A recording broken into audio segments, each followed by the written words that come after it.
അസ്സലാമു അലൈക്കും വറഹ്മത്തുള്ളാഹി. എന്തൊക്കെ സുഹൃത്തുക്കളെ, പരിശുദ്ധ റബീഉൽ അവ്വൽ വന്നിരിക്കുകയാണ്. മുസ്ലിമീങ്ങളൊക്കെ സന്തോഷിക്കുന്ന ദിവസങ്ങളും മാസങ്ങളുമാണ്. ഏതായാലും പഴയ കാലത്ത് ഒരു പക്ഷി ഉണ്ടായിരുന്നു, കുത്തുംകോട്ടൂരെന്ന് പറയുന്നതിന്. ആ പക്ഷി ആ ഭാഷയിൽ ഇങ്ങനെ ശബ്ദിക്കും. അത് ചില കാലങ്ങളിലേ വരലുള്ളൂ. അതുപോലെ നമ്മളെ സെലഫികളൊക്കെ തൊപ്പിയിട്ട് കണ്ട് പല രംഗപ്രവേശനവും നടത്തിയിരിക്കുകയാണ്. അതിൽപ്പെട്ട ഒരു സെലഫിയുടെ ഒരു പ്രസംഗത്തിൻ്റെ ഭാഗം കേൾപ്പിക്കാനാണ് ഞാൻ ഈ വീഡിയോയിൽ വരുന്നത്. അന്ന് കേട്ടു നോക്കി. പ്രിയപ്പെട്ട സഹോദരങ്ങളെ, ചിന്തിക്കുക. പലരും നിങ്ങളെ തെറ്റിദ്ധരിപ്പിച്ചേക്കാം. അത് മുജാഹിദുകൾ പറയുന്നതാണ്, വഹാബികൾ പറയുന്നതാണ്. അതുകൊണ്ട് ശ്രദ്ധിക്കേണ്ടതില്ല.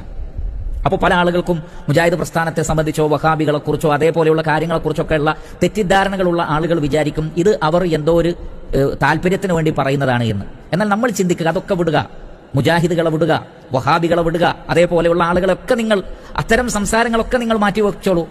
നമുക്കെല്ലാവർക്കും അറിയാവുന്ന കാര്യമാണല്ലോ, സ്വഹാബികൾ ഈ പറഞ്ഞ ഏതെങ്കിലും ഒരു പ്രസ്ഥാനത്തിന്റെ ഭാഗമായിരുന്നോ? അന്ന് ഈ പ്രസ്ഥാനങ്ങളുണ്ടോ? ഇല്ലല്ലോ. സ്വഹാബികളെ നമുക്ക് അംഗീകരിച്ചുകൂടെ? നമ്മുടെ നബിയെ, മുത്തുനബിയെ നമുക്ക് അംഗീകരിച്ചുകൂടെ? സ്വഹാബത്തിനെ നമുക്ക് അംഗീകരിച്ചുകൂടെ? താബിയങ്ങളെയും തബഉ താബിയങ്ങളെയും നമുക്ക് അംഗീകരിച്ചുകൂടെ? മദ്ഹബിന്റെ ഇമാമിങ്ങളെ നമുക്ക് അംഗീകരിച്ചുകൂടെ? മുഹദ്ദിസുകളെയും മുഫസ്സിറുകളെയും നമുക്ക് അംഗീകരിച്ചുകൂടെ? ഇവരാരെങ്കിലും, പൂർവികരായ ഈ പറയപ്പെട്ട ആരെങ്കിലും തന്നെ നബി സല്ലല്ലാഹു അലൈഹി വസല്ലമയുടെ ജന്മദിനം ആഘോഷിച്ചിട്ടില്ല, അവർക്ക് പ്രവാചകനോട് സ്നേഹമില്ലാഞ്ഞിട്ടാണ് എന്ന് നിങ്ങളിൽ ആരെങ്കിലും പറയാൻ തയ്യാറാവുമോ? അവരെ പോലെ നമുക്കാർക്കെങ്കിലും പ്രവാചകനെ സ്നേഹിക്കാൻ പറ്റിയിട്ടുണ്ടോ? സ്വഹാബത്തെ സ്നേഹിച്ചതുപോലെ, താബിയങ്ങളും തബഉ താബിയങ്ങളും സ്നേഹിച്ചതുപോലെ, പൂർവികരായ ആളുകൾ സ്നേഹിച്ചതുപോലെ, ഇമാം ഷാഫിഈ റഹ്മത്തുള്ളാഹി അലൈഹി, ഇമാം മാലിക് റഹ്മത്തുള്ളാഹി അലൈഹി, ഇമാം അഹ്മദ് ബിൻ ഹംബൽ റഹ്മത്തുള്ളാഹി അലൈഹി, ഇമാം അബൂ ഹനീഫ റഹ്മത്തുള്ളാഹി അലൈഹി, ഇവരൊക്കെ നബിയെ സ്നേഹിച്ചതുപോലെ നബിയെ സ്നേഹിക്കാൻ നമുക്ക് ആർക്കെങ്കിലും കഴിഞ്ഞിട്ടുണ്ടോ?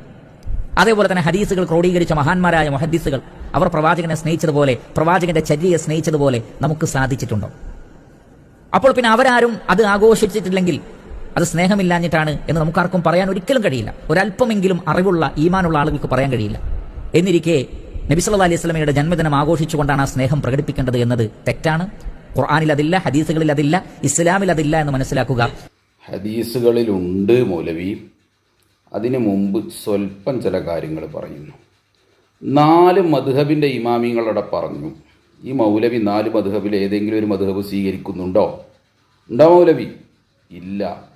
പിന്നെ എന്താണ് 4 മദ്ഹബിൻ്റെ ഇമാമിങ്ങളെ പേരും പറഞ്ഞ് തെർളിയത്തും ചൊല്ലി തൊപ്പിയിട്ട് വന്നുകൊണ്ട് നേരത്തെ പക്ഷി വന്നതുപോലെ നമ്മളെ ഈമാൻ കവർന്നെടുക്കാൻ വേണ്ടിയാണ് ഈ സലഫി ഇങ്ങനെ വന്നിരിക്കുന്നത്.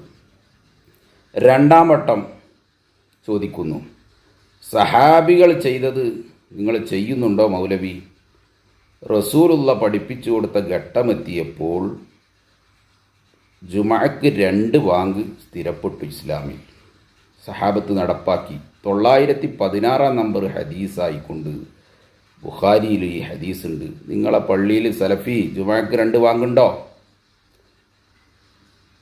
ഖുലഫാഉർ റാഷിദീങ്ങളും സഹാബത്തും നബി സല്ലല്ലാഹു അലൈഹി വസല്ലമ തങ്ങളും ആ കാലം മുതൽ 1300 കൊല്ലം വരെ ലോകത്തെ എല്ലാ രാഷ്ട്രങ്ങളിലും വെള്ളിയാഴ്ച ജുമഅക്ക് ഖുതുബ അറബി ഭാഷയിലാണ്. അതിന് ഖുർആനും ഹദീസും തെളിവുമാണ്. മൗലവി നിങ്ങൾ അത് നടപ്പാക്കുന്നുണ്ടോ? ഇല്ല. അപ്പോൾ എന്തിനാണിത് പറയുന്നത്? നമ്മളെ ഈമാൻ കവർന്നെടുക്കാൻ വേണ്ടിയാണ് ഈ സലഫി ഈ രൂപത്തിൽ വന്നിരിക്കുന്നത്.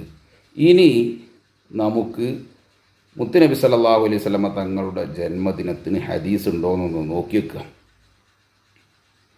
മർഹൂം ബഹുമാനപ്പെട്ട ചെറിയ ഉസ്താദ് തന്നെ വരട്ടെ. റസൂലുള്ളാഹിന്റെ കാലഘട്ടത്തിൽ തന്നെ ഈ ഹസ്സൻ ബിൻ സാബിത്ത് റളിയല്ലാഹു തആല അൻഹു നിരവധി സ്വഹാബിമാരെ സംഘടിപ്പിച്ചുകൊണ്ട് മദിയത്തെ പള്ളിയിൽ നിന്ന് ചൊല്ലാറുണ്ടായിരുന്നു.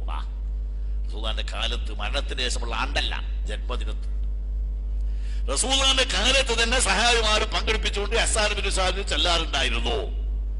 റസൂലുള്ളാഹിന്റെ വഫാത്തിന്റെ ശേഷവും അബൂ ഹുറൈറ തുടങ്ങിയ മഹാന്മാരായ സ്വഹാബിമാരെ പങ്കെടുപ്പിച്ച് ഹസ്സൻ ബിൻ സാബിത്ത് റളിയല്ലാഹു തആല അൻഹു മദിയത്തെ പള്ളിയിൽ നിന്ന് മൗലിദ് ഓതി. ഹജൗത മുഹമ്മദൽ ഫഅജബ്തു അൽഹു വഇൻദല്ലാഹി ഫിദാകൽ ജസാഉ ഹജൗത മുഹമ്മദൽ ബർറൻ തഖിയാ റസൂലുള്ളാഹി സീമത്തുൽ വഫാഉ. അല്ലാഹുവിന്റെ റസൂലിന്റെ മഹത്വങ്ങളും അതോടൊപ്പം അല്ലാഹുവിന്റെ റസൂലിനെ ആക്ഷേപിക്കുന്നവർക്കുള്ള മറുപടിയും രണ്ടും കൂടി സമ്മിശ്രമായി ഉൾക്കൊള്ളിച്ചുകൊണ്ട് അല്ലാഹുവിന്റെ റസൂലിന്റെ മൗലിദ് റസൂലുള്ളാഹിന്റെ കാലത്ത് തന്നെ ഹസ്സാൻ ബിൻ സാബിത്തും അബൂ ഹുറൈറ തുടങ്ങിയ സ്വഹാബിമാരെ നേതൃത്വത്തിൽ മദീനത്തെ പള്ളിയിൽ നടന്നു. റസൂലുള്ളാഹിന്റെ വഫാത്തിന്റെ ശേഷം അതേ സംഭവം നടന്നു. സഹീഹുൽ ബുഖാരിയിലും സഹീഹ് മുസ്ലിമിലും ഉണ്ട് ഈ ഹദീസ്. അപ്പോൾ സഹിഹായ ഹദീസിലുണ്ട് ഇതാണ്. അപ്പോൾ ഈ അസ്സാബിന് സാബിത്ത് റളിയല്ലാഹു അൻഹു ആണ് നബി സല്ലല്ലാഹു അലൈഹി വസല്ലം തങ്ങളുടെ മദ്ഹ് പാടിയതിനു ശേഷം ഇന്ന് സുന്നികൾ മദ്രസകളിൽ കുട്ടികൾ മദ്ഹ് പാടിയിട്ട് സമ്മാനം കൊടുക്കുന്നത് പോലെ ഈ അസ്സാബിന് സാബിത്ത് റളിയല്ലാഹു അൻഹുവിന് റസൂലുള്ളാഹി സ്വല്ലല്ലാഹു അലൈഹി വസല്ലം തങ്ങളുടെ പുതപ്പ് സമ്മാനം കൊടുത്തു. അതാണ് സുന്നികളുടെ തെളിവ്. മനസ്സിലായോ? അപ്പോൾ ഇതൊക്കെ ഹദീസ് സഹിയായി തന്നെയുണ്ട്. മൗലവിമാർ വഞ്ചിക്കാൻ വേണ്ടി തൊപ്പിയിട്ട് വന്നിരിക്കുകയാണ്. ഇനി വേറെ ഒരു മൗലവി പറയുന്നത് നബി സല്ലല്ലാഹു അലൈഹി വസല്ലം തങ്ങൾ റബീഉൽ അവ്വലിൽ അല്ല ജനിച്ചിരിക്കുന്നത് എന്നാ പറയുന്നത്. മുത്തുനബിയിൽ വഹാബികൾക്ക് വിശ്വാസമില്ല. കേട്ടു നോക്കിയ സഹോദരന്മാരെ, മൗലൂദിൽ മാത്രമാണോ? പിന്നെ മുഹമ്മദ് നബി ജനിച്ച ദിനം ആ ജനിച്ചതും റബീഉൽ അവ്വലിനല്ല, റമദാനിലാണ്. മുഹമ്മദ് നബി ആയത് റമദാനിലാണ്. അല്ലേ അല്ലേ അല്ലേ? ആർക്കാ അതിലെതിരെ അഭിപ്രായം? മുഹമ്മദ് നബി സല്ലല്ലാഹു അലൈഹി വസല്ലം റബീഉൽ അവ്വൽ 12-നാണ് ജനിച്ചത് എന്ന് എഴുന്നേറ്റ് നിന്ന് പറയാൻ ധൈര്യമുള്ള ആരുണ്ട് ഈ സദസ്സിൽ? ഞങ്ങളുണ്ട് മൗലവി. 10,000-കണക്കിന് സുന്നികളുണ്ട്. നിങ്ങളമാരെ കാപട്ട വിശ്വാസമല്ല ഞങ്ങൾക്ക്. എൻ്റെ സുഹൃത്തുക്കളെ, പരിശുദ്ധ റബീഉൽ അവ്വലാണ്. നാളെ 12-ആണ്. ഹബീബായ മുത്തുനബിയുടെ ഒരു ചരിത്രം പറഞ്ഞുകൊണ്ട് ഈ വീഡിയോ ഞാൻ അവസാനിപ്പിക്കുകയാണ്.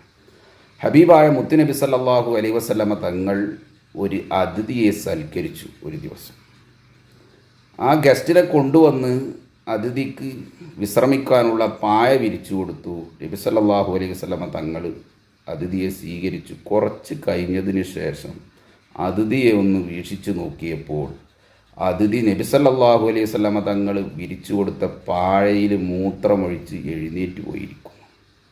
ഒരക്ഷരവും പറയാതെ മുത്തുനബിയുടെ കൈ കൊണ്ട് അത് വൃത്തിയാക്കുന്ന സമയത്ത് അതിഥി തിരിച്ചു വരുന്നു. എന്നിട്ട് പറയുന്നു, എൻ്റെ കത്തിയുടെ ഉറ ഇവിടെ മറന്നു വെച്ചിരിക്കുന്നു എന്ന്.